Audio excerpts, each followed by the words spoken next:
prosperidade, alegria, amor sejam sobre os nossos corações. Por favor, então, sem mais delongas, com a sua Bíblia, porventura abra ela em 1 Samuel, capítulo 17.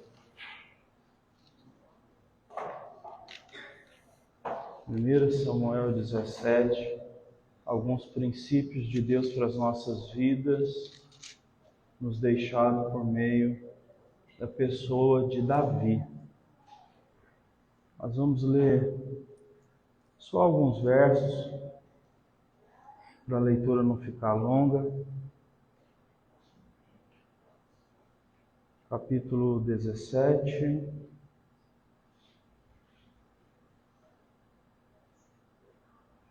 Vamos ler lá no versículo de número 17 também. 1 Samuel 17, 17. Diz assim: Nessa ocasião, Jessé disse a Davi, o seu filho: Pegue um efa de grãos torrados e 10 pães, e leve-os depressa aos seus irmãos no acampamento. Leve também estes 10 queijos ao comandante da unidade deles. Veja como eles estão e traga para mim alguma garantia de que eles estão bem. Verso 26. Davi perguntou aos soldados que estavam ao seu lado: O que será feito ao homem que matar este filisteu e salvar a honra de Israel? Quem é esse filisteu incircunciso para desafiar os exércitos do Deus vivo? Verso 28. Quando Eliabe, o irmão mais velho de Davi, ouviu Davi falando coisas com o soldado, ele ficou muito irado com ele e perguntou: Por que você veio até aqui? Com quem deixou aquelas poucas ovelhas no deserto? Sei que você é presunçoso, que seu coração é mau. Você veio aqui só para ver a batalha. Davi respondeu: O que eu fiz agora? Será que não posso nem mesmo conversar? Ele então se virou para o outro e fez a mesma pergunta, e os homens responderam-lhe como antes. As palavras de Davi chegaram aos ouvidos de Saul, que o mandou chamar. Davi disse a Saul: Ninguém deve ficar com o coração abatido por causa desse filisteu. O teu servo irá e lutará com ele.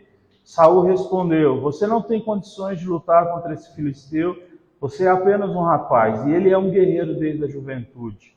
Davi, entretanto, disse a Saul: Eu, o teu servo, apacentava as ovelhas do meu pai, e quando vinha um leão ou um urso e levava uma ovelha do rebanho, eu ia atrás dele e o feria e o livrava a ovelha da boca deles, do leão do urso.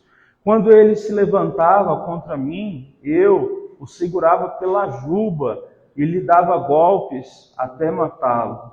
O teu servo pode matar um leão e um urso. Esse filisteu incircunciso será como um deles, pois desafiou os exércitos dos Deus vivos. Davi concluiu: O Senhor que me livrou das garras do leão e das garras do urso me livrará das mãos desse filisteu. Diante disso, Saul disse a ele: Vá, e o Senhor esteja com você. Saul vestiu Davi com a sua própria túnica, colocou nele uma armadura e lhe pôs um capacete de bronze na cabeça. Davi prendeu a espada sobre a túnica e tentou andar, porque não estava acostumado com aquilo. Ele disse a Saul: Não consigo nem andar com isso, pois não estou acostumado.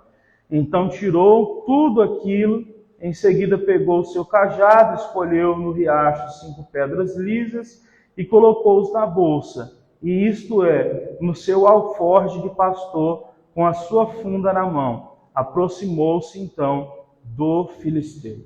Vamos fazer uma oração? Peço que você faça a seguinte oração: Deus, fale comigo nessa noite por meio da sua palavra. Vamos orar?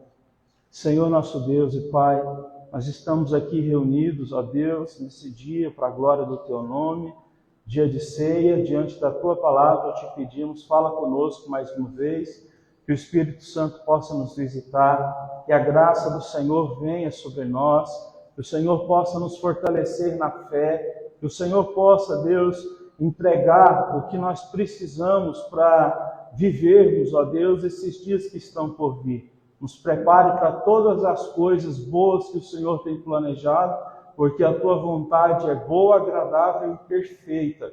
Então nós temos a ciência de que nunca precisamos ter medo do que Deus vai fazer na nossa vida, porque tudo o que Ele faz é agradável, bom e perfeito. Fala conosco nesse dia, é o nosso pedido em nome de Jesus. Amém. Amém? Depois só se alguém puder trazer uma água, por favor. Pessoal, esse livro de 1 Samuel, boa parte dele foi escrito por Samuel e depois alguém continuou escrevendo. Nós temos 2 livros, 1 Samuel e 2 Samuel. É interessante porque o povo de Israel sempre foi o povo onde a promessa nascia. Deus tinha feito um pacto com eles, desde lá de Abraão, falando que através de Abraão, muito obrigado, através de Abraão, essa nação seria então abençoada, seria uma nação que as promessas nasceriam dali. Essa nação seria luz e a luz dela ia brilhar para as outras nações. Só que tem uma coisa, a nação de Israel, mesmo tendo esse privilégio, foi uma nação que, se você pegar na história bíblica aqui do Antigo Testamento, ela passou por muito mais momentos ruins do que bons. Não por causa de Deus, mas porque foi uma nação que o quê? Que sempre lutou contra as promessas de Deus. Incrível. Parece que quando a gente tem a bênção da facilidade de estar perto de uma coisa boa, a gente não valoriza, não é? Está cheio de pessoas aí com boas amizades, não dá valor. Está cheio de gente aí com pessoas boas na vida, que Deus colocou na vida, não dá valor, porque parece que tudo que se aproxima demais, né, a gente vai perdendo a sensibilidade como esse negócio é bom. E aí parece rotineiro, acaba se tornando comum, acaba se tornando menos atraente. Parece que o coração não bate tão forte assim, quando você vai lidar com aquilo. E isso nos leva, então, para uma série de pecados de ingratidão, falta de valorização do que a gente tem no nosso caminho. E isso é uma coisa bem séria. Então, é o que a gente costuma dizer, né? O velho jargão de dar mais valor na grama do vizinho do que na nossa. Parece que a do vizinho sempre está mais verde. Mas eu quero dizer que isso é fruto de corações que não estão em Deus, que não estão acreditando nas promessas de Deus, que não estão agindo pela fé, que não estão obedecendo essas coisas boas, tão boas que Deus coloca no nosso caminho. Nós temos que tomar muito cuidado, porque a gente vive num mundo que é um mundo da insatisfação. É por isso que hoje em dia as pessoas elas não conseguem, parece que, ficar muito tempo abençoadas, vivendo de forma abençoada. A pessoa está vivendo de forma abençoada, mas ela arruma um jeito de causar problemas. Você já percebeu que as pessoas, quando Deus abençoa elas querem sair daquilo, querem se jogar num problema, porque se jogar num problema parece que é estar vivendo. Então, as pessoas não se sentem vivas quando elas estão fora de problemas. Então, isso é uma coisa do ser humano, da insatisfação humana, do coração ingrato, que nós precisamos vencer. Só para você ter uma ideia, antes aqui de entrar, os 2 personagens principais para a glória de Deus no livro de Samuel são o profeta Samuel e o rei Davi. A gente sabe que Saul tem a sua importância, que ele foi o primeiro rei de Israel, mas os 2 que de fato têm importância no livro para nós é o profeta Samuel e depois o rei Davi.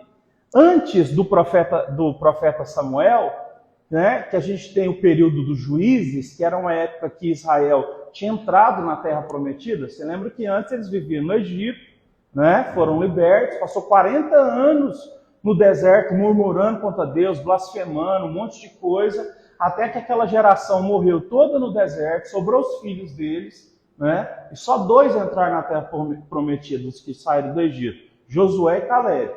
Quando eles foram entrar na Terra Prometida, que eles entraram lá sob o comando de Josué, dividiram as terras para cada um, não existia rei, porque Deus era o rei daquele povo. Deus era o que trazia as orientações. Deus falava por meio dos sacerdotes e dos profetas. Então era uma nação teocrática, né? Deus era quem guiava essa nação. E acontece que essa nação, que é a de Israel, que se forma, agora tem uma terra, agora eles têm mais ou menos ali uma formação de exército, coisa que eles não tiveram, nunca tinham tido, porque eles passaram grande tempo aí como escravos, né? 400 anos no Egito, 40 anos no deserto e por aí vai. Só que eu estou falando tudo isso aqui só para você entender uma coisa. No período dos juízes, que eles estavam na terra abençoada, que manava leite e mel, sabe? A terra lá, o texto diz, né, que precisava de 2 homens para carregar um cacho de uva, porque os cachos de uvas cresciam. Tudo que plantava na terra crescia, o texto bíblico diz, né? Os animais eram fortes, eram robustos. Então, era uma terra abençoada e o povo estava abençoado. Mas acontecia que sempre que eles estavam abençoados, em vez deles agradecerem a Deus, eles inventavam problema. Eles iam lá, olhavam outra nação, via que aquela nação tinha um Deus, ia lá, pegava as estátuas daqueles deuses e colocava no meio de Israel. Sem nenhum tipo de coisa para ser feita, assim, nada aconteceu para que eles fizessem isso. Estava tudo bem, Deus estava abençoando eles, não tinha nada a ver aquilo. Faziam isso. Aí o que acontece?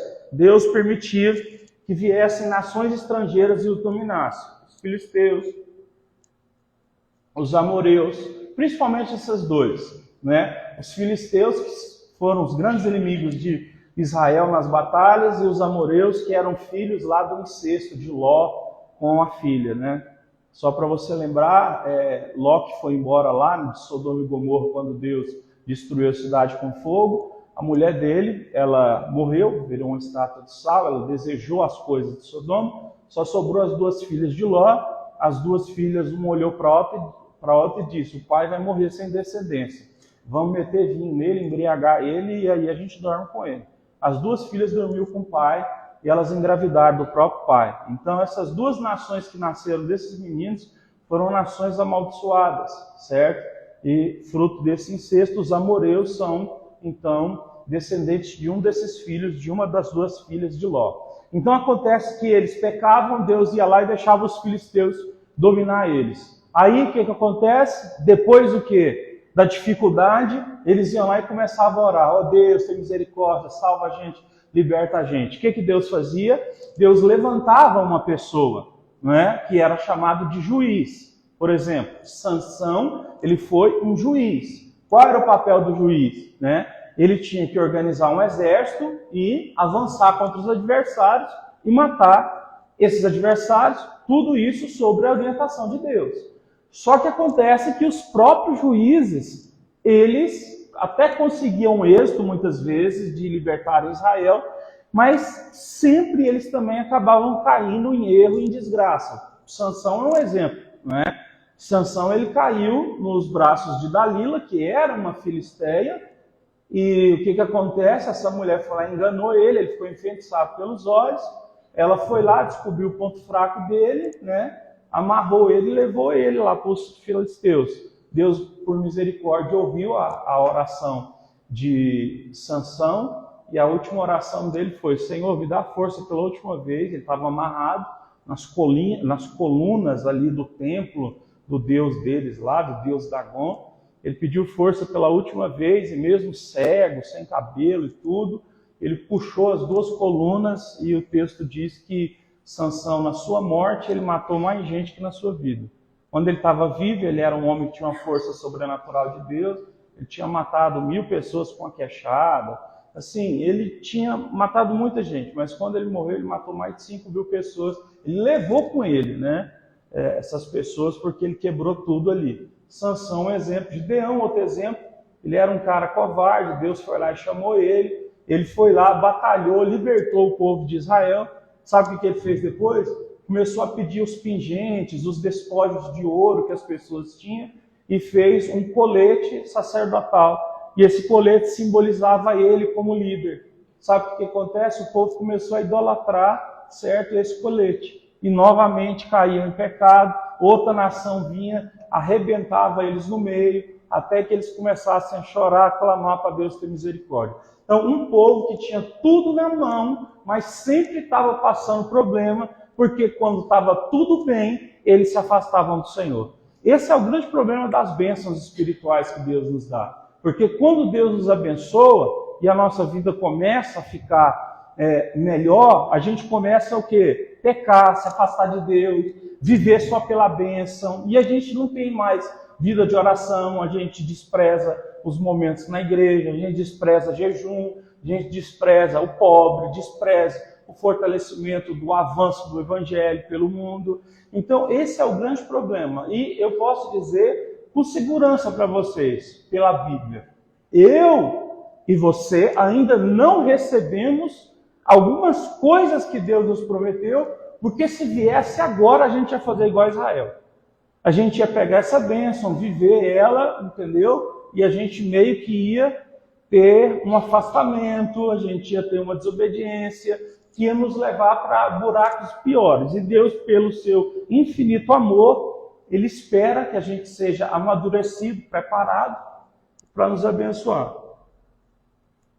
Eu gosto muito da história de Davi e de José, porque foram dois rapazes que foram chamados com 17 anos e Deus treinou eles até os 30 anos, né? Foi um momento que eles chegaram na posição que Deus falou que eles iam chegar. Foi com 17 anos que o rapaz José foi levantado para ser governador no Egito, com 30 anos, com 17 ali ele recebeu a promessa. Davi, a mesma coisa, com 17 anos ele recebe a promessa, com 30 anos ele começa a reinar. Eu gosto muito porque eu faço um paralelo com a minha história, que eu comecei lá cedo e eu fico esperando Deus me abençoar, então, depois de tanto tempo, né, de luta, perseverança e tudo mais. Bom, dito essas coisas então, Davi, ele foi levantado numa época que em 1 Samuel foi levantado. Você lembra que a mãe dele era estéril, né? E ela chorando um dia dentro do templo, ela fez a oração: Deus, o Senhor me dá a oportunidade de ter um filho, eu vou consagrar esse filho para o Senhor, vou devolver para o Senhor para ele ser um homem de Deus. Essa mulher engravidou então do seu marido, ela era estéril, engravidou, Deus fez esse milagre. Quando esse menino nasceu e foi desmamado, ela levou até o templo, né? E ele cresceu no templo ali aos cuidados do sacerdote. E ele cresceu então, depois o sacerdote morreu em pecado, os filhos do sacerdote também, e ele então se tornou o juiz de Israel. Então nós estamos falando do homem que foi o melhor juiz que Israel tinha, né? Até ele passar também por uma dificuldade, porque na época de Samuel foi a melhor época que o povo viveu ali. Só que eles começaram a olhar as batalhas, nessa época Israel estava tranquilo, sem peleia, sem batalha, só que todos os exércitos tinham um rei que ia na frente, certo? Um cavalo, aquela coisa bonita toda. E aí todo mundo começou a ir até Samuel, que era o juiz e era um profeta também, e pediu: a gente quer um rei. Samuel falou: mas não entendo. A gente quer um rei igual às outras nações. Samuel ficou indignado, mas entrou em oração e Deus disse: dá para eles o que eles querem. Se eles querem, dá então, deixa eles ver o que vai virar. Deus falou isso. E isso na Bíblia também tem outros momentos que isso acontece. Nos Salmos falam, né? O povo pediu, eu não queria dar, mas eles insistiram e falou que queria só isso. Aí Deus diz: então eu dei, e depois eles passaram por um grande processo de arrependimento, porque o pedido deles não foi bom, não. Isso acontece muito. Lembra o povo de Israel no deserto? Só tem aqui o maná que cai do céu para comer, sei lá o quê, nós queremos comer carne.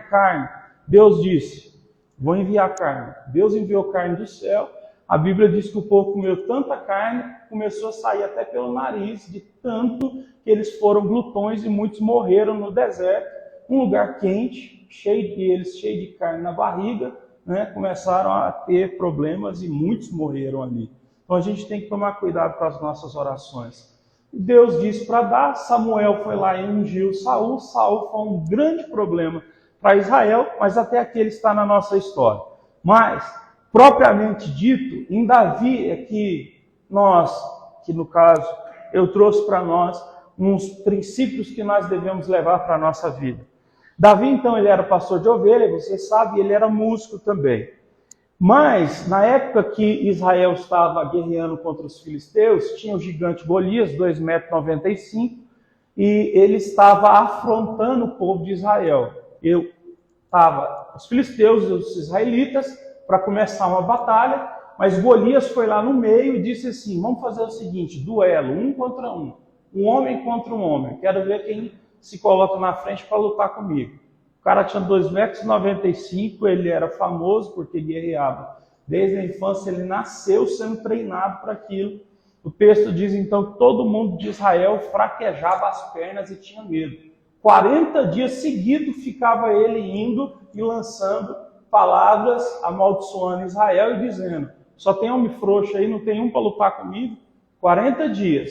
Até que Davi foi enviado pelo seu pai para ir até o campo de batalha para levar queijos, grãos tostados e pães para os irmãos dele. Os 3 irmãos mais velhos eram soldados do exército de Israel.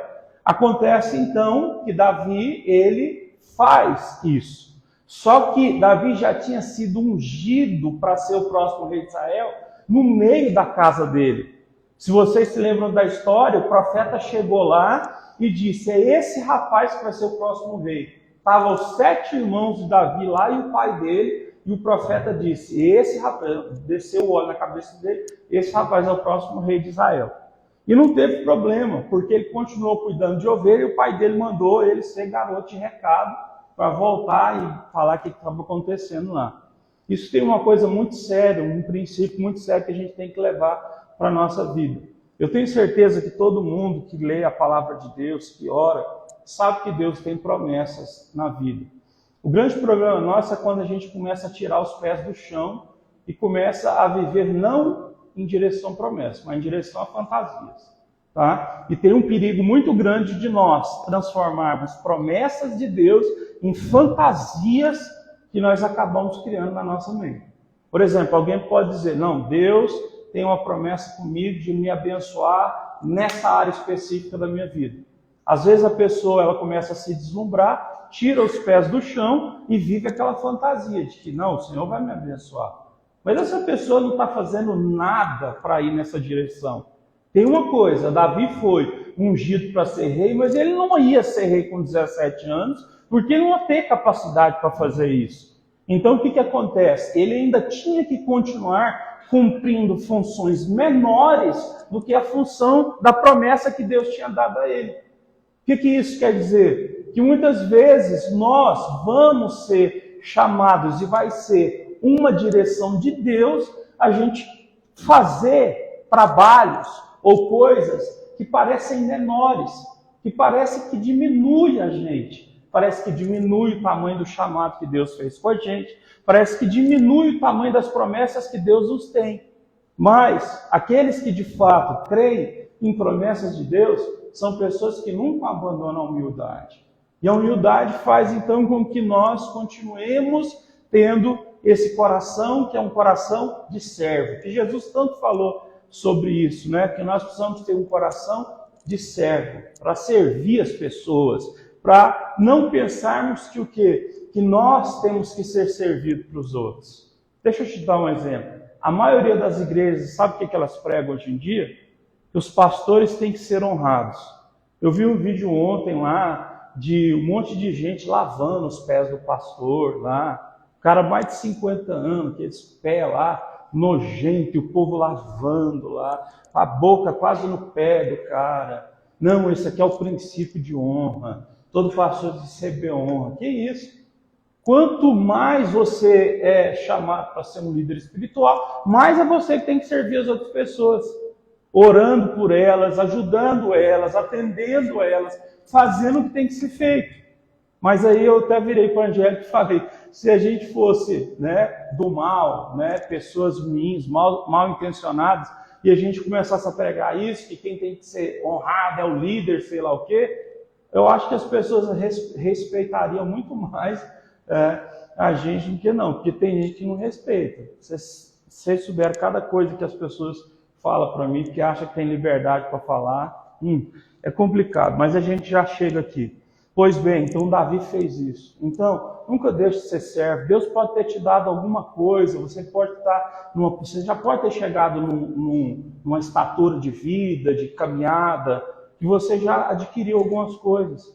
Mas nunca vai desaparecer, sabe, o momento que você vai precisar lavar um banheiro, certo? Lavar uma cadeira, ajudar nisso, naquilo. A gente precisa entender isso, tá? Nós fomos chamados para ser servos. Eu não quero dizer que a gente precisa também ficar fazendo isso para aparecer. Isso aí é pior. Se for para aparecer, nem faz. Mas, coração humilde, peça sempre a Jesus e Ele vai nos dar. Esse é o primeiro exemplo. Davi foi até o campo de batalha.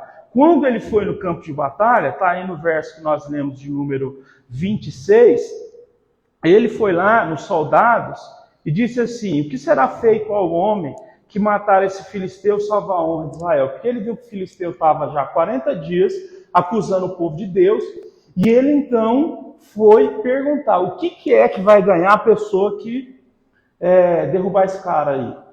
E acontece então que o rei tinha feito a promessa: quem derrubar Golias vai casar com a minha filha, a família vai ser isenta de impostos e ainda vai ganhar riquezas, ser chefe ainda no exército, ser um dos chefes de exército. Davi perguntou isso. Então vamos ver um negócio. Quando a gente fala sobre Bíblia, não é só sobre coisas espirituais, não. Tem coisa humana.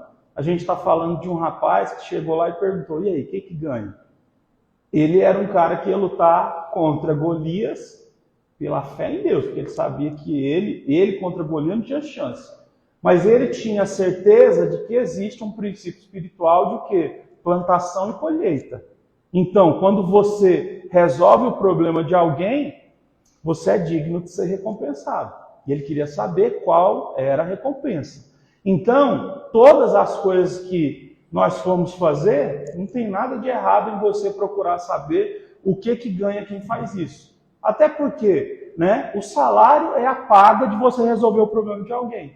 Né? Salário é isso, é você receber algo, não é, porque você solucionou o problema de alguém. É isso que acontece. Todo serviço que você fornece é solucionar o problema de alguém. Isso em todas as áreas da vida, certo? Então ele chega e pergunta isso, né? O que a pessoa vai ganhar? Então, entenda uma coisa, motivação espiritual para continuar avançando, para ser perseverante, também passa pelo lugar de você saber o que é que você vai viver se você tiver coragem e fé para enfrentar o desafio.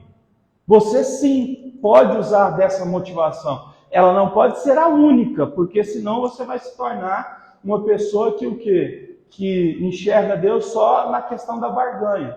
Eu faço isso para Deus me dar aquilo. Nós não estamos falando só disso. Nós estamos falando que isso aqui é um dos pontos que faz com que aquele homem, no caso Davi, guerreasse, faz com que ele tivesse motivação, certo? Junto com fé para guerrear nessa situação. Então, o que é que você vai resolver como problema de alguém e qual é a recompensa disso? Olhe para isso. Isso nos motiva. E a gente precisa estar motivado. Acordar todo dia de manhã precisa de motivação. E é bom, então, que a gente tenha motivação. E outra coisa, ele perguntou o que ganhava. Ele não sabia que tinha dinheiro no mês, sei lá o quê. Então, se tinha aquilo ali, não tinha problema. Ele não lutou por causa de dinheiro. Ele perguntou o que ganhava, era aquilo ali. Ele já sabia que ele ia lutar por causa da fé em Deus, porque o cara estava blasfemando contra o Senhor. E aquilo lá foi uma motivação a mais para ele. Agora o texto diz o seguinte, verso 28. Quando Eliabe, o irmão mais velho, ouviu Davi falando com os soldados, ficou irritado com ele e perguntou: por que você veio até aqui? Com quem deixou aquelas poucas ovelhas no deserto? Sei que você é presunçoso e que o seu coração é mau. Você veio aqui só para ver a batalha. Davi respondeu: o que eu fiz? Será que eu não posso nem conversar? Virou as costas e foi conversar com outra pessoa. Olha, Davi, ele estava sofrendo um ataque direto do irmão dele por inveja. Inveja porque o irmão dele estava lá no dia que ele foi ungido para ser o próximo rei de Israel. O irmão dele acha que pode falar qualquer coisa e chega nele e diz: você é presunçoso, você é arrogante, isso, aquilo. e aquilo outro. Tipo assim, nada a ver, o cara mais louco do mundo. Você está lá tranquilamente e o cara louco chega lá te atacando, certo? Nesse momento, Davi, ele o quê? Ele entendeu muito bem que ele não precisava ouvir aquela coisa lá. Ele falou, o que você está falando, cara? Você está maluco? Né? O que você acha que eu estou fazendo? Não posso nem conversar. Virou as costas. Então, deixa eu te dizer uma coisa. Se sempre aparecerem pessoas problemáticas no seu caminho, que do nada, sem você pedir opinião nenhuma, chegarem e falarem coisas para você, tentando te afrontar, certo? Você não pode, né, de forma passiva deixar que essas coisas aconteçam. Porque senão, certamente, a sua segurança ela vai começar a ser afetada. A sua alma vai começar a ser afetada. Você vai começar a ser paralisado por palavras que as pessoas atiram diretamente contra você. A gente pode falar numa espécie de perda de autoconfiança quando a gente começa a ser passivo a todo tipo de ataque que a gente recebe. Não estou dizendo que nós temos que pagar na mesma moeda, mas nós temos que tomar cuidado para que nesses momentos em que a gente vai enfrentar batalhas que vão mudar a nossa vida, para a gente o quê? Não perder a confiança. Porque para lutar com gigantes tem que estar confiante.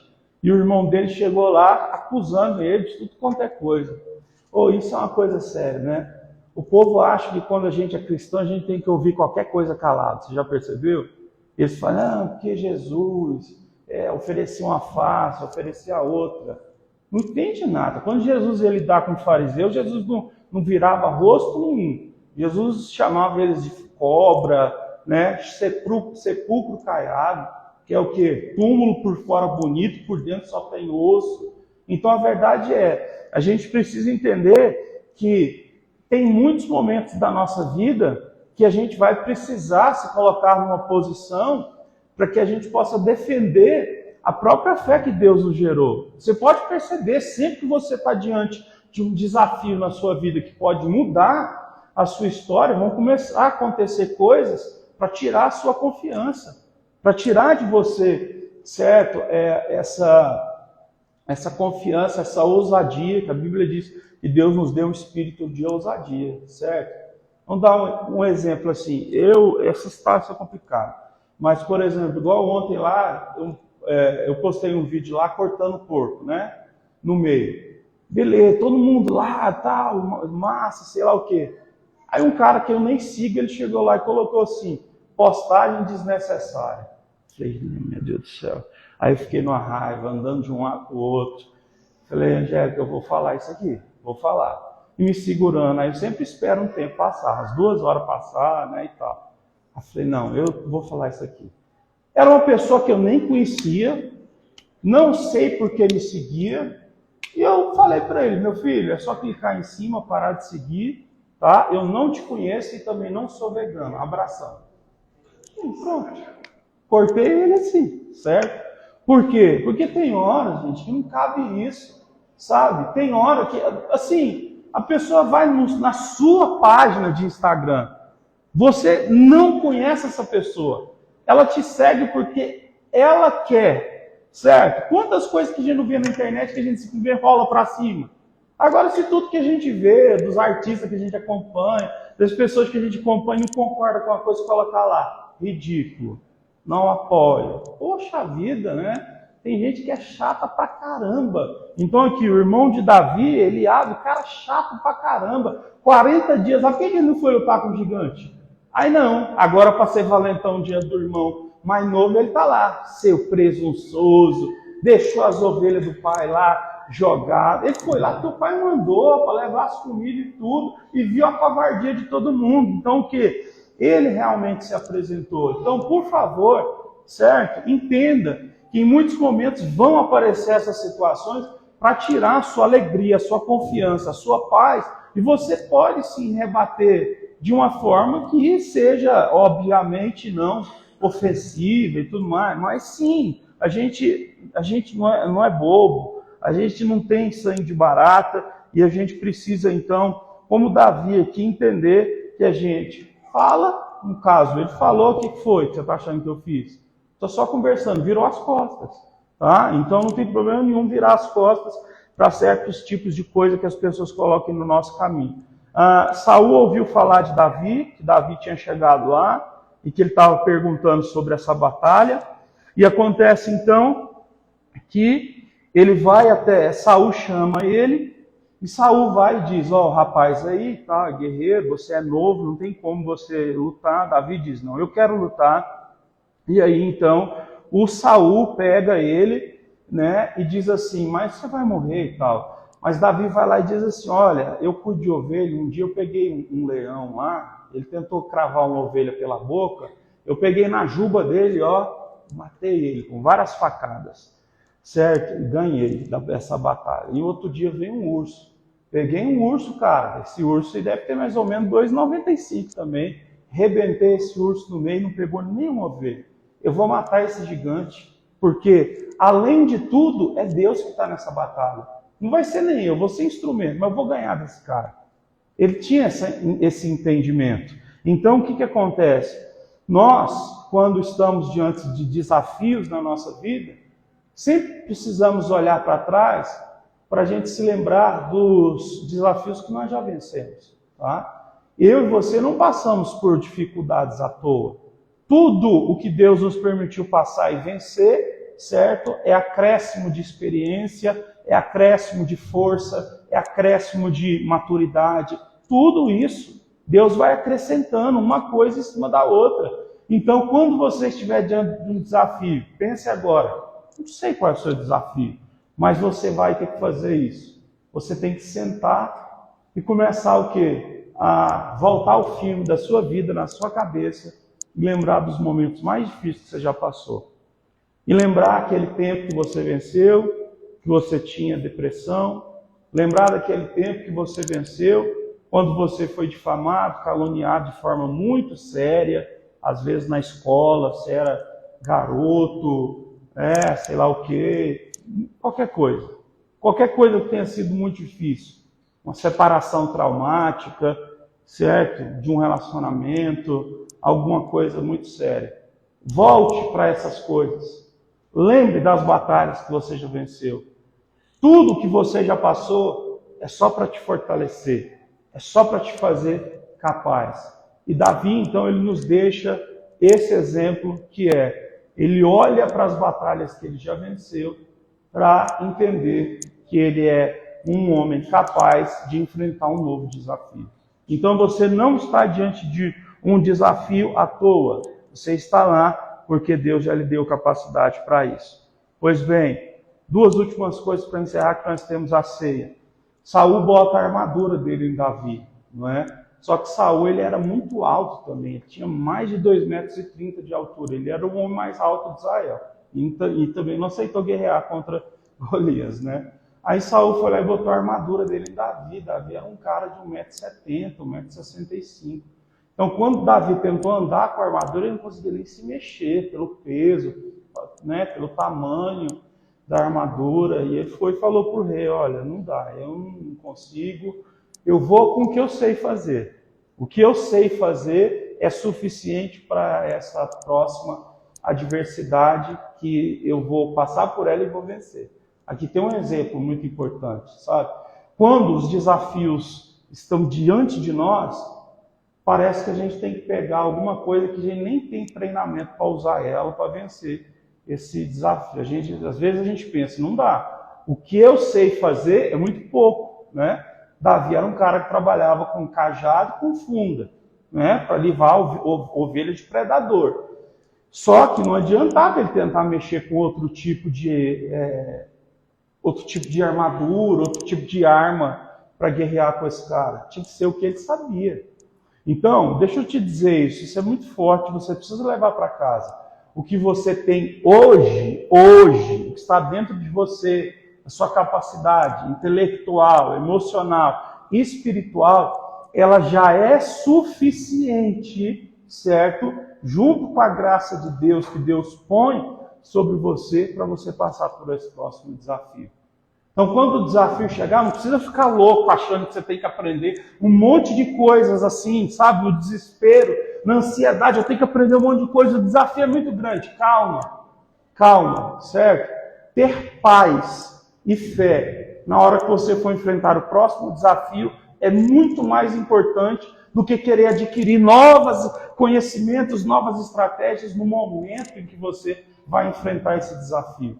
Deu para entender? Pega isso. Porque às vezes a gente fica, sabe, louco porque acha que tem que fazer alguma coisa diferente. Ei, você está treinando todos os dias dentro dessa capacidade que você tem. E é essa capacidade que você tem que você vai usar para enfrentar esse desafio.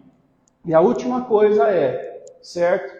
Nós entendemos que quando nós vamos enfrentar um desafio, como Davi foi enfrentar o gigante, essa batalha, acima de tudo, ela não é pela nossa força, é por causa de Deus. Porque tem uma coisa, quando a gente enfrenta desafio muito grande, parece que Deus começa a ficar pequenininho, porque a gente olha, certo, para o desafio e parece que aquele desafio é tão grande, mas tão grande, que a gente vai perdendo a nossa capacidade de olhar para o céu, de olhar para a graça de Deus e ver que Deus é muito maior que qualquer desafio. Então, Deus ele é pequeno dentro de um coração que está focado demais no tamanho da adversidade que tem para vencer. Não é que Deus se apequena, nós apequenamos a Deus porque deixamos o nosso coração totalmente vulneráveis ao medo entrar. Davi usou a mesma palavra que Josué e Caleb.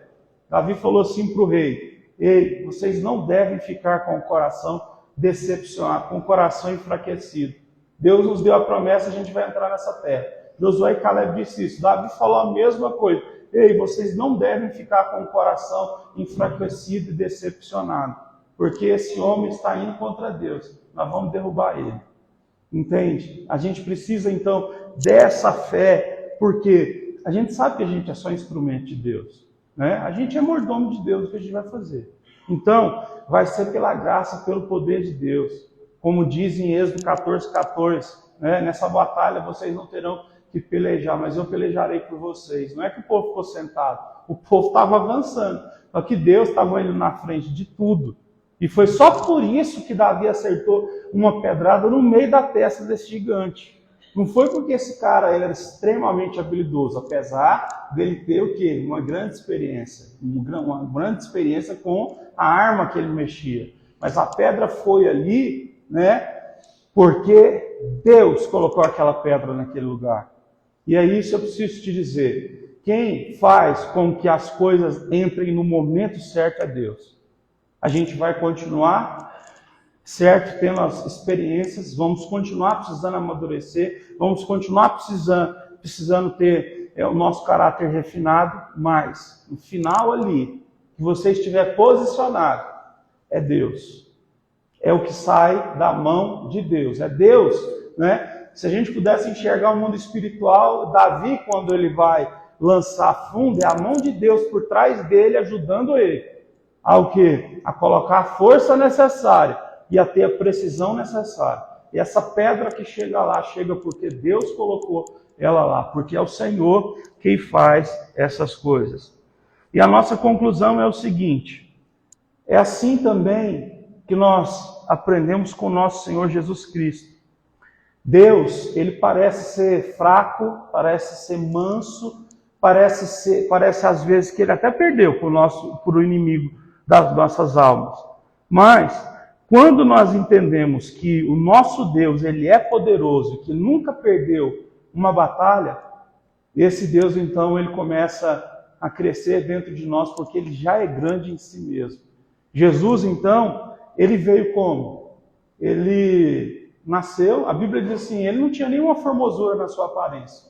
Ele não se destacava assim pela sua beleza natural. O texto diz que Jesus também, ele era um homem que nasceu numa situação diversa. Não tinha nem quartos nos lugares da época, ele teve que nascer num estábulo, certo?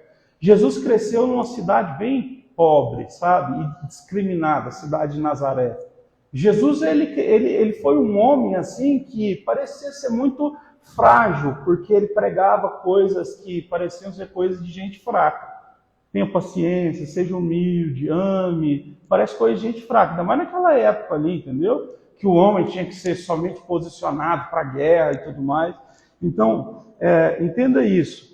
Jesus Cristo, ele é o nosso exímio exemplo de que aquilo que parece ser fraco, mas que na verdade foi Deus que saiu dos céus, se despiu da sua glória, veio em forma humana e veio para trazer a mensagem da salvação e morreu no nosso lugar. Aquele que parecia o mais fraco de todos, na verdade, é o mais forte.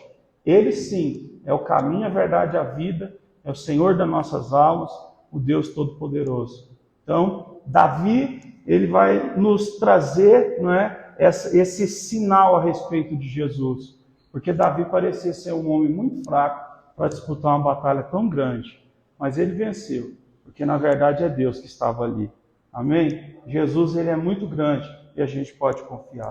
Coloque de pé, vamos fazer uma rápida oração para a gente participar da ceia.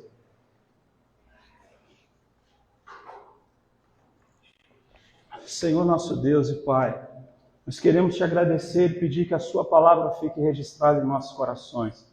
Que o Senhor nos dê graça, que o Senhor nos dê fé, que o Senhor nos ajude a entender os tempos da nossa vida, que o Senhor nos ajude a fazer as coisas certas, nos lembrar das experiências que nós já tivemos, lembrar que todas essas experiências nos fortalecem para enfrentar adversidades que estão, ó Deus, agora no futuro. Por isso eu sei que o Senhor, ó Deus, pode nos abençoar colocando graça, paz no nosso coração, porque o que está por vir nós temos a certeza, nós vamos estar na posição. É isso que tem que ser feito. A única coisa que Davi precisava fazer era entrar ali naquele campo de batalha. Deus estava com ele, o Senhor tinha feito a promessa, Deus não ia perder aquela batalha. Na verdade, aquele homem estava afrontando o Deus de Israel. Todos os dias ele se apresentava no campo e dizia, o Deus de vocês, e xingava. Davi disse, quem que é esse incircunciso para falar de Deus? Quem que é esse cara para xingar o nosso Deus? Eu vou lá guerrear contra ele. Se não tem ninguém para guerrear, não tem problema. Eu vou lá, porque esse cara, na verdade, está lutando contra Deus. E a palavra que Davi disse ali foi, hoje você vem contra mim com espada, com lança, com escudo, com essas armaduras todas. Eu vou contra você no nome do Senhor dos Exércitos, que já me deu a vitória. Hoje mesmo eu pego a sua cabeça e corto ela, e as aves vão comer a sua cabeça cortada aí no chão. Toda a segurança que esse homem tinha é porque ele amava Deus. É o homem dos Salmos. Um homem que aos 17 anos já estava escrevendo, o Senhor é o meu pastor e nada me faltará. E ele me guia por verdes pastos, águas tranquilas, e ele refrigera a minha alma. Este é o rapaz que, atrás das malhadas, cuidando de ovelha, uma coisa que não era nobre naquela época, mas ele não estava reclamando. Ele estava adorando a Deus e escrevendo hinos que até hoje fortalecem a nossa fé. Muito obrigado, Senhor. Que o nosso coração seja forte em Ti, porque o Senhor é nosso Deus Todo-Poderoso. Muito obrigado. Em nome de Jesus. Amém. Pode assentar, nós já vamos ceiar. Demetrios.